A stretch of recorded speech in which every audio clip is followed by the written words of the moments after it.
Kadang-kadang kita terpaksa membayar atas komitmen kita ini dengan harga yang mahal. Saya tahu, kita semua tahu, UMNO kadang-kadang dihina, dicaci dan dilabelkan sebagai AMDAP. UMNO dikatakan telah mencairkan asas perjuangan. UMNO dituduh khianat terhadap kepentingan Melayu dan Islam. Kerana kononnya UMNO mahu semua kuasa itu semata-mata kerana berhasrat untuk terus berpaut pada dahan kuasa. Malah UMNO dituduh takut dan tunduk kepada rakan-rakan politik di dalam kerajaan perpaduan. Kita mendengar suara pemuda, kita mendengar suara wanita, kita mendengar suara puteri, kita mendengar juga suara Tok Man. Jangan risau. Walaupun kita menjunjung titah perpaduan, walaupun kita bersama kerajaan perpaduan untuk menyelamatkan negara daripada kemelut berpanjangan, sentimen penolakan ini tidak boleh kita kesampingkan. Saya ingin bertanya,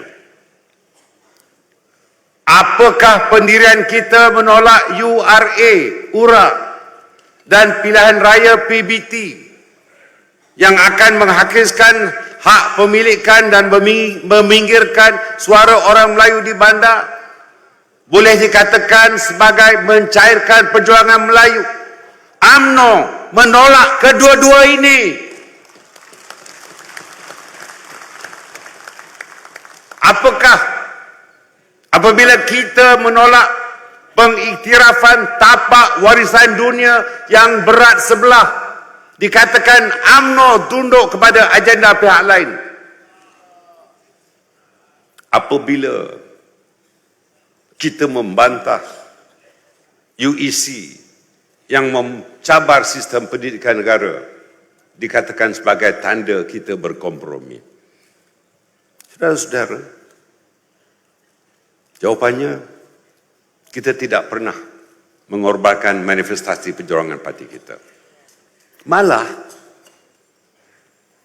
no UNWA, no DAP, suatu ketika dulu menjadi mantra untuk menggambarkan seolah-olah kita mencabuli keputusan yang dibuat di dalam Perhimpunan Agung UMNO.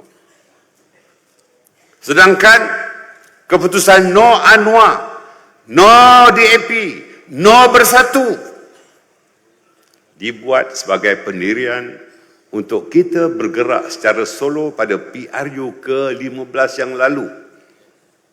Hakikatnya, kita mengambil keputusan bersama kerajaan hari ini setelah ada pihak yang menolak titah yang di Pertuan Agong supaya dibentuk kerajaan perpaduan sesama mereka. Kita juga terpalit dengan sentimen kelemahan kerajaan yang membawa kepada terhakisnya sokongan, baik daripada kalangan ahli maupun orang-orang Melayu secara keseluruhan. Keberadaan kita di dalam kerajaan perpaduan ini juga walaupun atas kepentingan negara, ia telah mengundang keretakan hubungan mesra sesama parti komponen Barisan Nasional.